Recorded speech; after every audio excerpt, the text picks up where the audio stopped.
yourself, Scott Banton.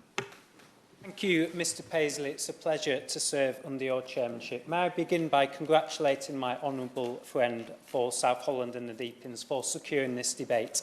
It's good to see him leading the debate on this issue like he does on so many others. In any advanced modern economy and free society, people come and people leave. This has always been the case in this country, and for the vast majority of our history, the numbers of those coming and going has more or less been broadly imbalanced, as my honourable friend said. Sadly, for much of the last 25 years, this has not been the case.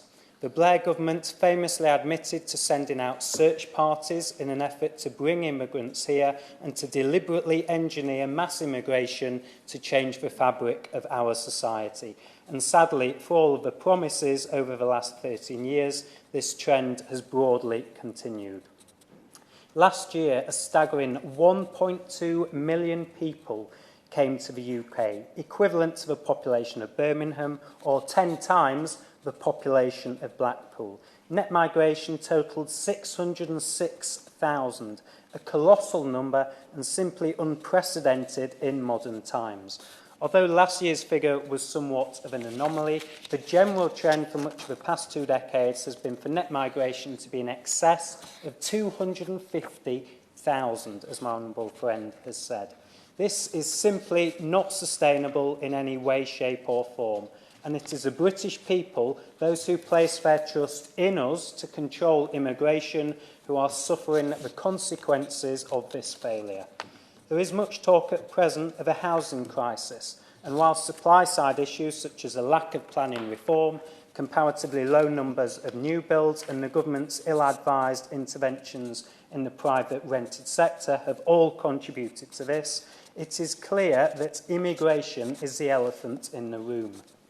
You can't allow the population to grow by the equivalent size of Glasgow, as we did last year, and then wonder why on earth there is a housing shortage which is causing misery to so many people. But it's not just housing which is at breaking point. Our public services are also creaking under the strain of mass immigration. Take the NHS.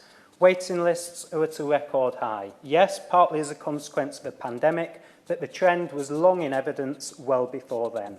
Whilst in some of our schools, I know as a former primary school teacher, much of the additional investment and funding which has been put in over the last decade has been directed to specialist tuition and support for children who have arrived here without mastering the basics of the English language. There have also been profound impacts on our labour market. Reduced investment in technological innovation due to an over-reliance on cheap foreign labour. This has hurt productivity and suppressed wages for working people in all sorts of sectors, as I see from my own local economy in Blackpool. We have to wean ourselves off this dependency on low-skilled foreign labour and an economic model which is sadly broken.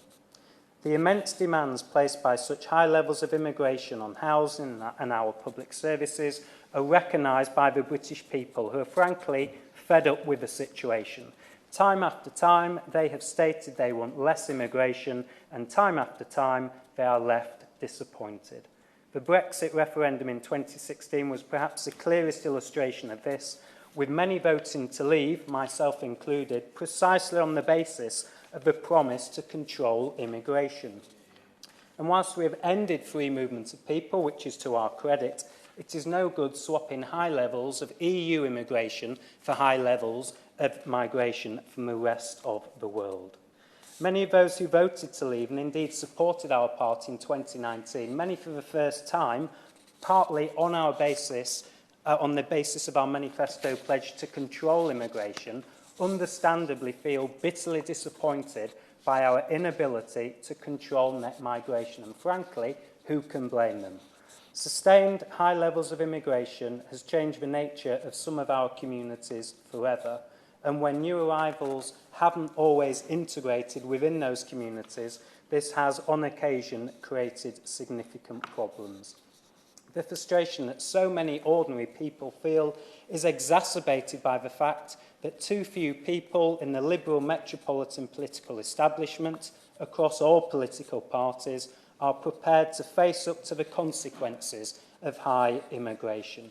People have been far too squeamish to confront its realities out of a misguided sense of political correctness, and sadly, some of those who have indeed recognised the impact this has had have further eroded public trust with their failed promises to tackle the issue.